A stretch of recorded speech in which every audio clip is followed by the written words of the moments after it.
Hello, happiness seekers. Welcome to the Happiness Challenge podcast. I'm Klaudia Mitura, and I'm on a mission to explore the best happiness habits that science has to offer. Like so many others, the pandemic cut me off from my family and work, so I decided to use my training as a psychologist to discover what science can tell us about the art of happiness. What I found set me on a path to joy, and now I'm ready to share my journey with you.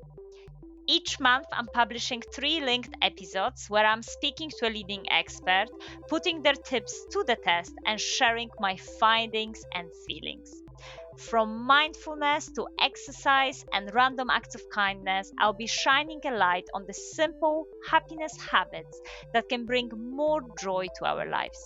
So join me as I embark on my challenge, and together we can become more successful, resilient, and happy.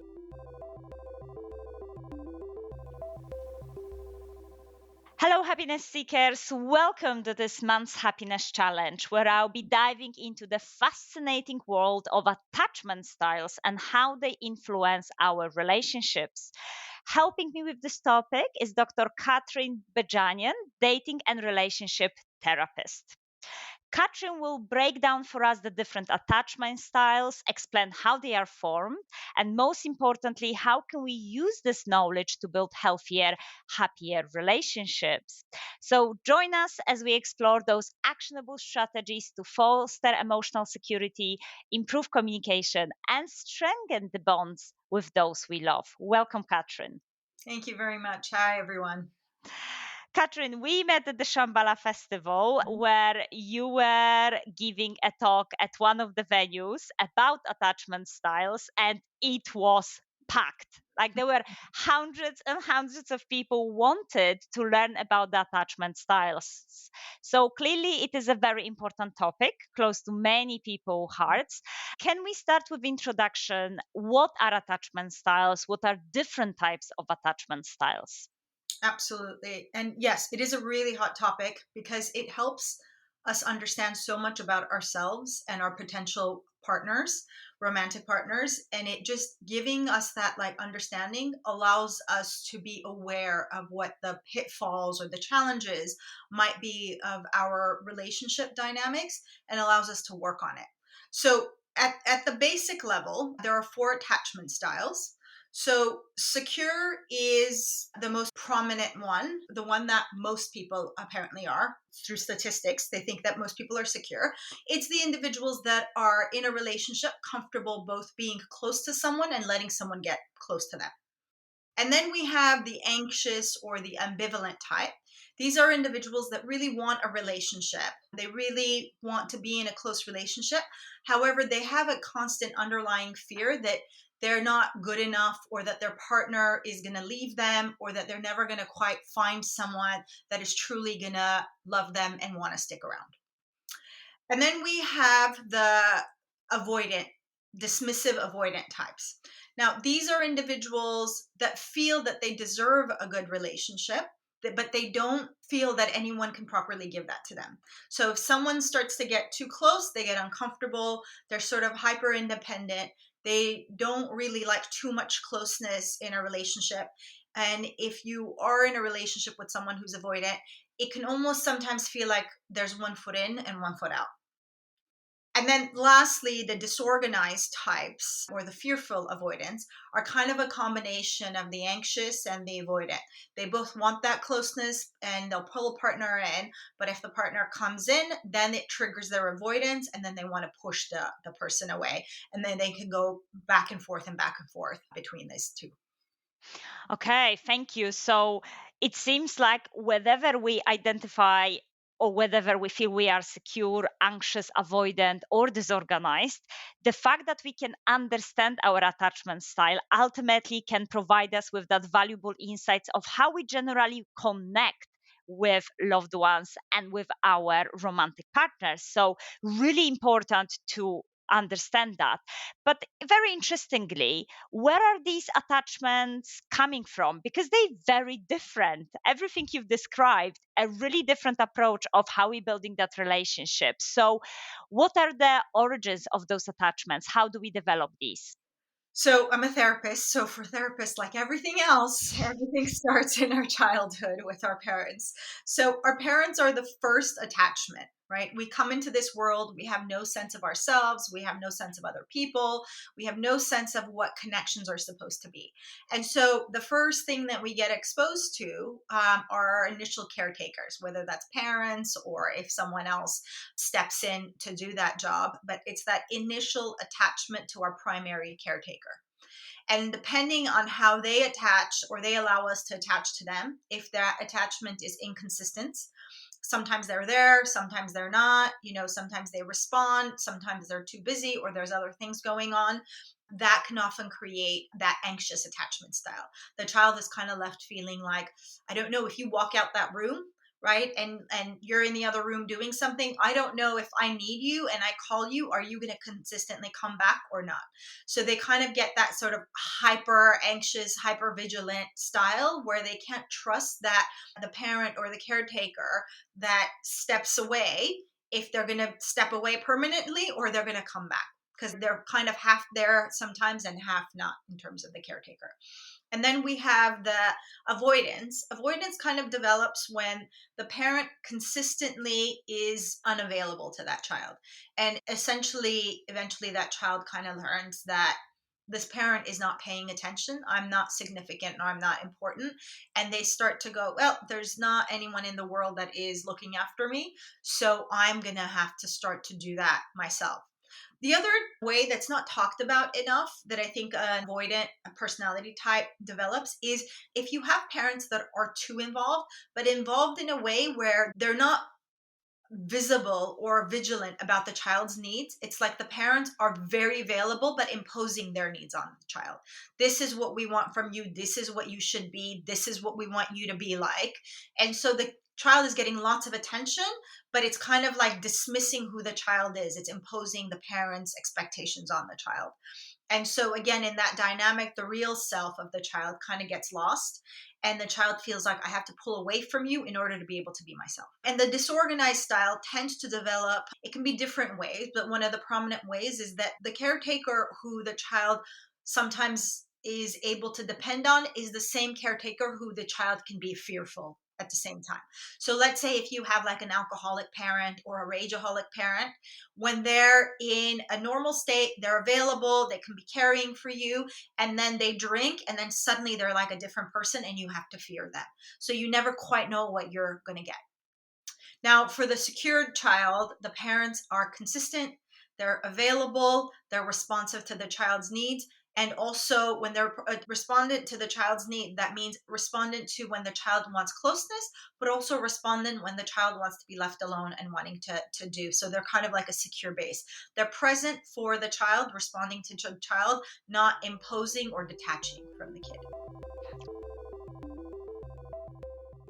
Wow, so much in there. And as always, as you said, okay, parents again, thank you so much. Here we go.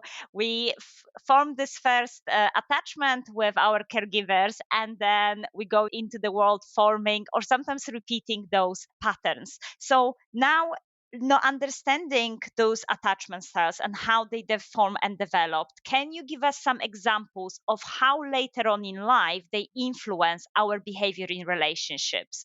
What kind of patterns do we bring to the relationships? What happens at that adulthood life when we're trying to form intimate relationships? Yes, absolutely. So one of the things I will say that sometimes confuses people is that they'll say, well, I have great friendships and stuff, or this stuff doesn't play out in other parts of my life. Yeah, attachment style largely plays out in our romantic relationships. Sometimes it can play out in other aspects of us, but the place you're going to see the most is in your romantic relationship, because the romantic relationship emulates the most like closely the parent child intimacy bond, right? Because parent child, there's a closeness, there's a deep intimacy there. And in our adult romantic relationship, there's a deep independent intimacy there where we're interdependent on one another. So things like, so we wanted a couple of examples. So an anxious attached individual will be hyper vigilant to any forms of pulling away from a partner, right? Or if they're dating, a lack of interest in the other person. So when they're going on a date or when they're in a relationship, they're very focused on how the other person feels about them. Does this person like me? Does this person want to be around me? Oh, my boyfriend or girlfriend said that they wanted to hang out this weekend with their friends, or they're in a new job and they're really liking their colleagues and wanting to spend more time with them, or they're picking up a new hobby. Does this mean they don't want to be with me anymore? Right. So, anytime there's any pulling away, or, if they're dating, the person's not interested in them anymore, it's this sense of like, I must not be good enough. What am I doing? And a fear that they're not good enough and they want to pull the other person back. So in dating, an anxiously attached individual has to be really careful that they're not just going out with someone because the other person likes them. They have to be really careful to actually also assess the other person and say, hey, is this person compatible for me? And in a relationship, the anxiously attached individual has to be able to allow the other person to have some sense of separation without that being a sense of panic that the other person is pulling away from me. They don't want to be with me. They're going to leave me. They think that someone else is better. So that's the natural patterns of like an anxiously attached individual, is this constant focus on being abandoned, left, not being good enough. In terms of an avoidant individual, their style is that they're uncomfortable with too much closeness. So when they're in a relationship, they're hyper tuned to this person, not getting too close to them and not depending on them too much.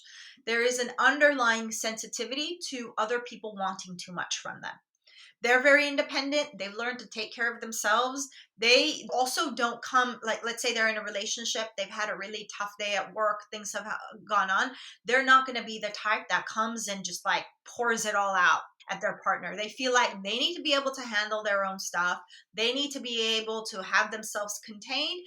And they kind of expect that from a partner as well. So if a partner is expressing needs, is expressing a lot of desire to spend time with you, hang out with you, be around you, that can feel like it's too much, it's stifling and avoidant, and they can often push the partner away.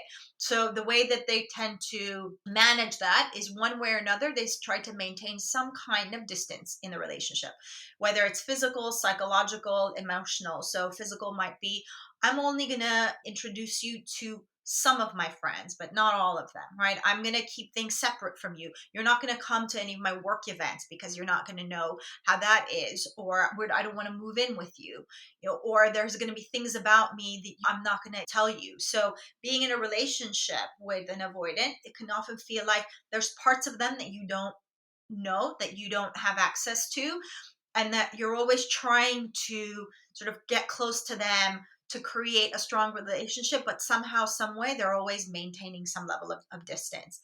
And these individuals, often in dating situations, they never quite feel anybody's good enough. They're always looking for the perfect person who they feel like when they find that perfect person, then they'll let it all out. Then they can let themselves really be attached. But the problem often is that they're not finding that perfect person, because they'll find aspects to every person that they date that doesn't quite line up, which then allows them to justify maintaining distance. Oh my goodness. So there is just so much in there. It seems like in both anxious and avoidant, they're struggling from different perspective. And even though there is that willingness to build healthy, happy relationship, it's tricky because all those other emotions that are coming in the way. So is it the idea that when we have as adults those attachments, is that we need to start working to try to move towards secure attachment style?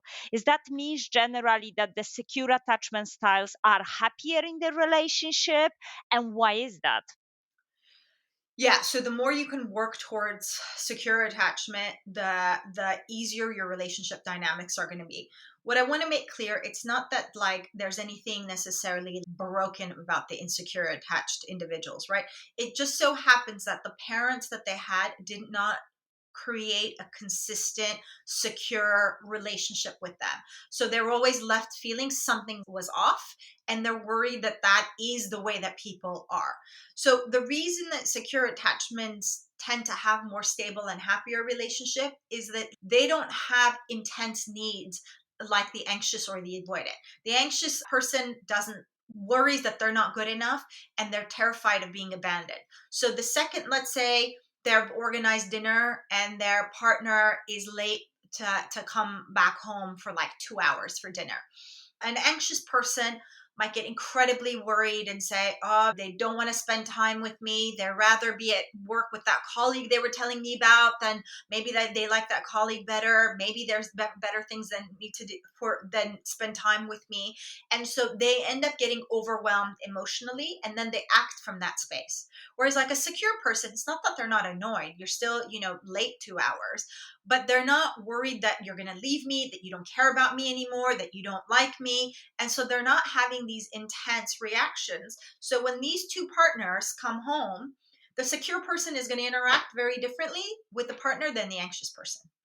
Right. And so we end up, when we're insecurely attached, creating challenges and issues there because we're having strong emotional reactions. Or for an avoidant person, if your partner has an intimate moment and really like opens up to you and talks about some challenges and is wanting you to open up as well, in a secure relationship, that just now generates this closeness, right? Now we've elevated our relationship to a certain level of closeness. We were all both able to sit there, be vulnerable with one another, air out our fears and insecurities. And now there's a sense of closeness and there's a sense of we're going to look after one another. We're going to be responsive and caring towards one another. Whereas for an avoidant, it's like, I'm not going to let you know about my vulnerabilities, right? You can hurt me. You can use that against me. I don't like other people knowing about my vulnerabilities. I also don't like depending on other people for support and help. So that relationship with an avoidant is going to struggle to get close.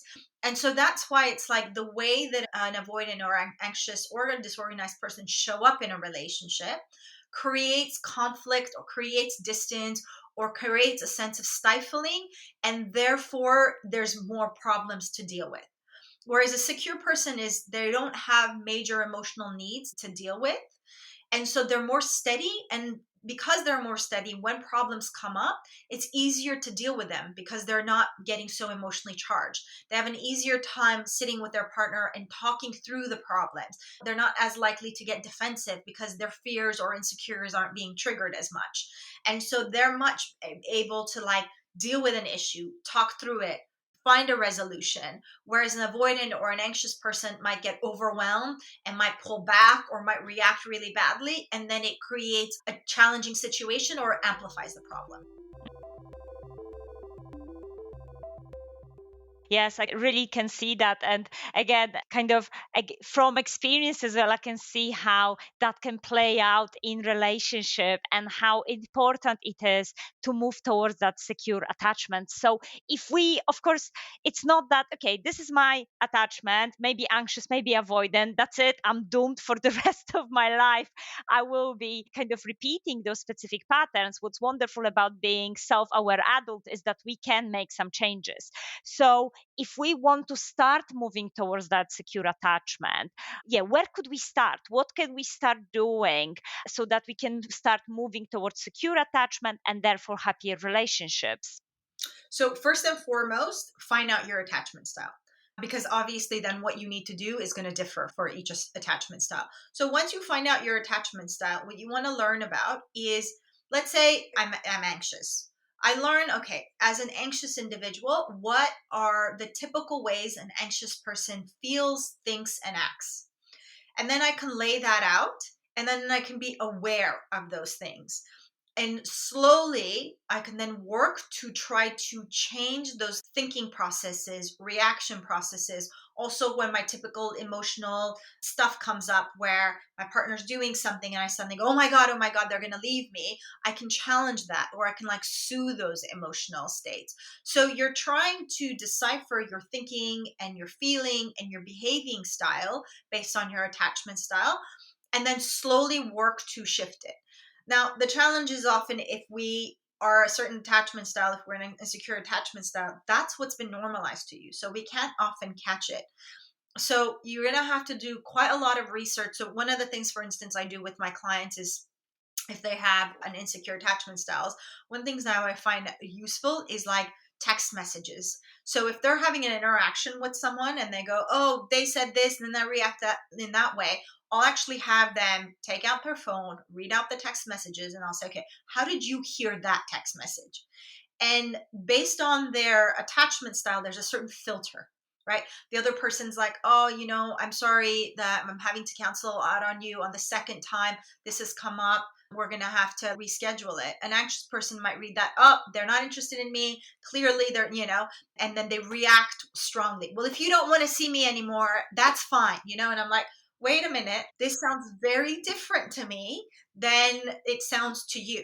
And so I give them insight onto how it sounds to me. And then based on that, how we can reconstruct a response that still allows for their fears. So something along the line of, hey, this has happened the second time. I'm wondering if you might not feel a romantic connection, in which case that's okay.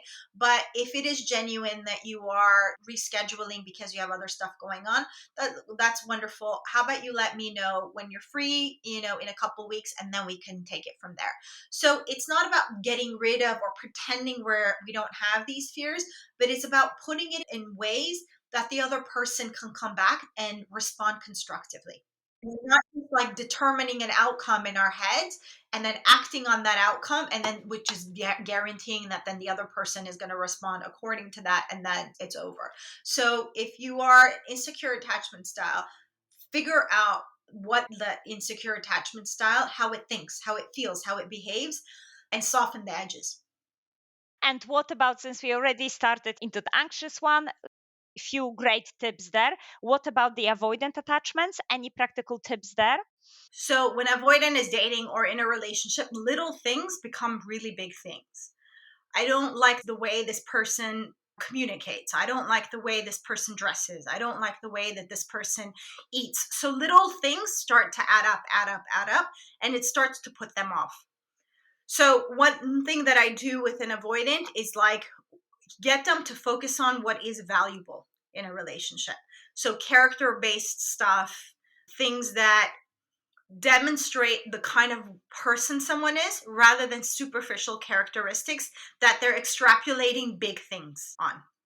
So that's one of the ways. And then also how they can start to open up little by little so that the other person can also step into that relationship. Because what an avoidant will tend to do is kind of hang back and expect a lot of showing up from the other person, but sometimes the other person is responding to you and you're kind of withdrawnness, and then you're not seeing that you are putting out a certain energy but only like focused on the other person. Well, if they were really a warm person, and I'm like, yeah, but look at your text messages or look at the way that you are kind of being wishy-washy. You're not giving the impression that you're actually interested.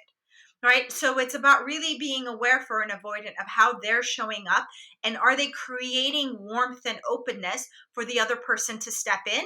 And then also the things that they're criticizing or picking on, are those really significant in terms of a long-term relationship, or are they just reasons, ways to disengage from that? But an avoidant is definitely going to get a panic once things start to escalate or progress. So it's just about watching that panic and that drive to run away. There's going to be an underlying drive constantly for an avoidant to like pull away. So also keeping track of all the lovely things this person does for you, and because when that criticism kicks in, all you can see is the negativity in a person, and you kind of need like a reminder. So like having a journal that where you write lovely things about your partner, having something to refer back to so that you don't forget that they are not all of the negative criticisms that you've constructed in your head. So quite lots of very practical aspects, from how that may feel to very practical, yes, appreciating that partner and remembering that when we have those fears and doubts in that avoidant attachment. Thank you. Okay. On the Happiness Challenge podcast, I often ask my guests to give me and listeners a small dare, a small action that we can take on board in a first instance. So, is there anything that you would suggest as a kind of introductory step towards the attachment styles? Yeah, absolutely. So again, firstly, find out your attachment style. A good way to do that and read about the attachment styles is the book called just Attached. It's all over out there. I think it breaks down the different attachment styles really well. So grab that book, read it, and then find out where you are. And then just take one thing from your attachment style, just one thing. And then the next time you're on a date or with your romantic partner, just try to focus on that one thing and doing differently than what you normally do.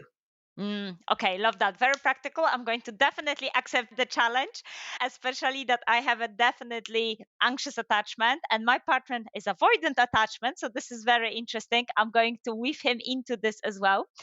And the final question that I have, really, because this is a podcast about happiness, is Kathrine, what makes you happy? It took me quite a while to figure this out, but the closeness in relationships, closeness where I actually fully show up at the level the other person is showing up, because I have a tendency towards avoidance, so I keep my stuff closed off, which is one of the reasons I'm a therapist. Everybody can come and open up to me and have all kinds of, like, pour their heart out, but I don't have to reciprocate at the same level. So it's taken a long time for me to learn to, like, open up to other people at the same level. Oh, I love that. So this idea of closeness. And you know what? It's actually really nice to know that you're on the journey yourself as well. Yeah. You mentioned in the beginning that the secure attachment is apparently the most popular statistically. Where are those people? I would love to know. I would love to know and learn from them. Catherine, thank you so much. It was been absolutely pleasure to be learning from you. If listeners would like to find out more about your work, where they can find you. Just email me or go to my website and reach out through that. I do lots of talks throughout, online, in person, particularly around the UK. And or again, you can just email me directly and then we can take it from there. Thank you so much. Have a wonderful weekend. Thank you, everyone, for listening. I see you at the next episode. To keep in touch, please subscribe to my newsletter via LinkedIn, The Happiness Challenge. But in meantime, most importantly, as always, I dare you to be happy. Thank you so much.